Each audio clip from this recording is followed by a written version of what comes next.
అంటే రేపటి ఇక్కడ పెట్టింటారు కదా అడ్డ ఇక్కడనే పెట్టింట మాకు భయపడి ఇక్కడనే అడ్డబెట్టి ఓటుకు 5,000 ఇస్తా చెప్పి కేసీఆర్ కొడుకు ఇక్కడనే చుట్టూన్నాడు. తీసుకోండి పక్క పైసలు మన పైసలే అవి పక్క తీసుకోవాలి.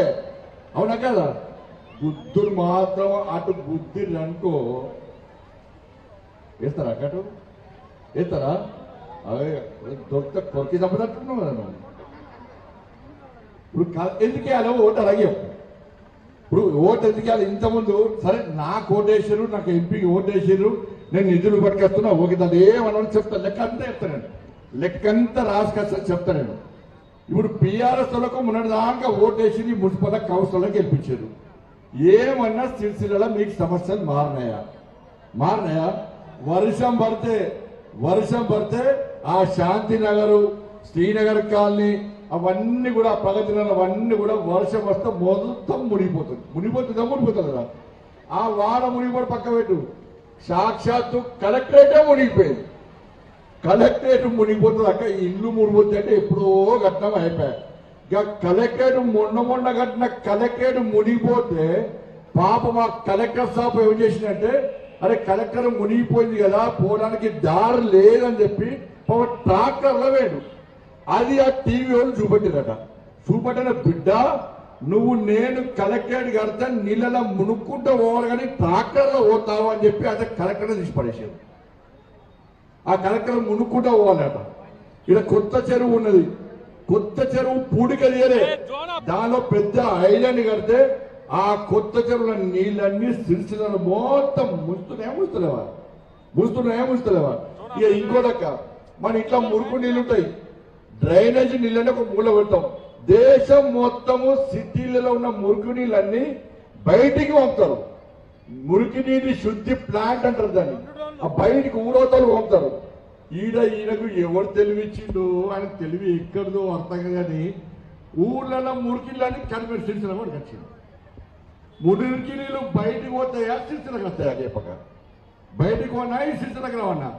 ఈరోజు కలిసి 14లో పెట్టిన 14 మొత్తం కప్పు వాసన. అవునా కదా?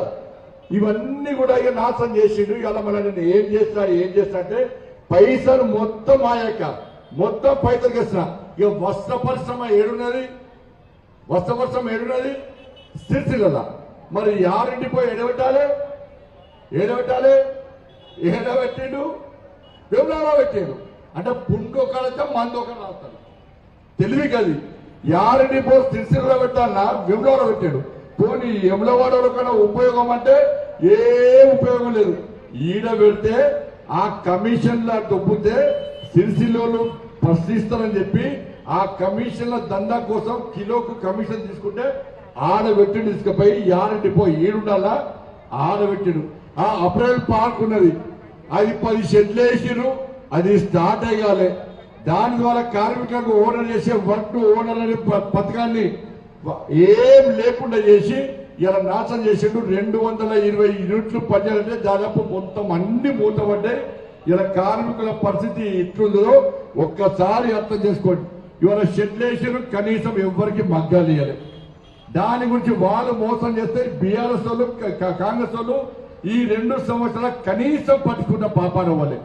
ఇక చుట్టుపక్కల విలేజ్ ఉన్న గ్రామాలు ఈ సిరిసిల్లకే పైసలు గతిలేవురా బాబు అంటే ఆ 7 గ్రామాలను తీసుకొచ్చి మన అనగలిపారు. వాళ్ళకు పాపం ఎంత నష్టం జరుగుతుందంటే EGS పైసలు గ్రామాలకు వస్తలు, ఉపాధి కూలి వేయింది వాళ్ళకు పన్నులు పెరిగినాయి. ఇలా కాంగ్రెస్ వచ్చి మేము గ్రామాలు చేస్తాం సిరిసిల్లగా తీసేస్తామన్నారు. 2 సంవత్సరాలు కనీసం వాళ్ళు తీసేలేని పరిస్థితి. ఇవన్నీ ఉన్నా కూడా కానీ లెక్క చెప్తా. ఈ సిరిసిల్ల మున్సిపాలిటీకి ఇవాళ 14వ 15వ ఆర్థిక సంఘం నిధులు 29 కోట్ల రూపాయలు ఇచ్చినాం. 29 కోట్ల రూపాయలు ఇచ్చినాం. అమృత్ పైసలు 50 కోట్ల రూపాయలు ఇచ్చినాం. ఇవాళ స్వనిధి ఏం జమానత్ లేకుండా ఒక్కొక్కరికి 10,000 రూపాయలు ఇచ్చినాం. 11,000 మందికి ఇచ్చినాం. 40,000 ఓటర్లు ఉంటే 11,000 మందికి 10,000 రూపాయలు ఏ పూచికత్తులు లేకుండా ఇలా 21,52,00,000 రూపాయలు ఇవాళ ఇచ్చినాం. 44 లక్షల రూపాయలు స్వచ్ఛ భారత్ పైసలు తిరిగి ఇచ్చినాం. ఇన్ని చెప్పుకుంటూ పోతే వరదల లెక్క నిధులు మేం తీసుకొస్తే సిరిసిల్ల మాత్రం వరదలతో మునిగిపోతున్నది. వరదల లెక్క పైసలు మేం తీసుకొచ్చినాం. ఇలా సిరిసిల్ల మాత్రం వరద నీటితో మునిగిపోతుందంటే ఈ పైసలు ఏడిపోయినాయి. ఈ పైసలు ఏడిపోయినాయి. బుక్ ఏదన్నా ఇవాళ బుక్ ఓటించిన మీకు పంపిస్తాం. మీ అందరికి మేమేం చేస్తాము, మోడీ పైసలు మోడీ ప్రభుత్వం ఏమేమి ఇచ్చిందో మొత్తం బాజాబ్తా ప్రింట్ తీసి ఇలా మీ ఇంటికి ఒక్కొక్కరి ఇంటికి పంపిస్తున్నాం. కేసీఆర్ కొడుకు కూడా పంపిస్తా, వస్తాడు. నేను వచ్చిపోయినాక ఆయన వస్తాడు. నువ్వు ఏం బీక్కినవన్నీ కోటేయాలి. ఇలా కేసులు పెడుతున్నాక వీళ్ళందరూ వాళ్ళ ముఖాలు చూడక వీళ్ళు ఎవరైనా కబ్జాలు చేస్తోళ్ళకి ఉన్నారా? వీళ్ళు ఎవరైనా ఇసుక దందా చేస్తోళ్ళక ఉన్నారా? వీళ్ళు ఎవరైనా ప్రజలను దోచుకుంటోళ్ళకి ఉన్నారా? వీళ్ళందరూ మా కోసం కష్టపడి లెక్క. వీళ్ళందరూ బండి సంజయ్కి ఓటయ్యాన్న, బండి సంజయ్కి ఓటయ్యాక మోడీ ప్రభుత్వానికి ఓటయ్యాక అని చెప్పి మీ ఇళ్ళలో వచ్చి మీ కాలు మొక్కిలక, మీ దండం పెట్టలక వీళ్ళందరూ నా కోసం పనిచేసినక, పార్టీ కోసం పనిచేసినక వీళ్ళందరూ మీతో ఓటేస్తే ఇలా పైసలు నేను తీసుకొచ్చినాక ఇలా సిరిసిల్లకు ఇలా వాళ్ళే పోటీ చేస్తున్నారు. ఇలా వాళ్ళ కోసం నేను వచ్చాక మీకు దండం పెట్టడానికి, మీకు దండం పెట్టడానికి, మీ ఓట్లు ఏమని వేడుకోవడానికి వీళ్ళందరి కోసం నేను వచ్చినాక అసలు ఆలోచించాక ఇలా కేటీఆర్ ఎంత అరాచకం చేసినాక 2,40,000 ఇల్లు 2,40,000 ఇల్లు ఇస్తే ఈ సిరిసిల్లలో ఎంతమందికి ఇల్లు వచ్చినాక ఒక్కరు చెప్పాక ఇల్లు వచ్చినాయని ఉద్యోగాలు ఇయ్యడే, ఒక్కరికి ఉద్యోగాలు ఇయ్యడే. నేను కేంద్ర మంత్రి ఉన్నప్పుడు కూడా హైదరాబాద్ పోయి గొడవ చేసాక పిల్లలకు ఉద్యోగాలు ఇవ్వమంటే నన్ను అరెస్ట్ చేశారు. 109 కేసులు పెట్టారు నా మీద.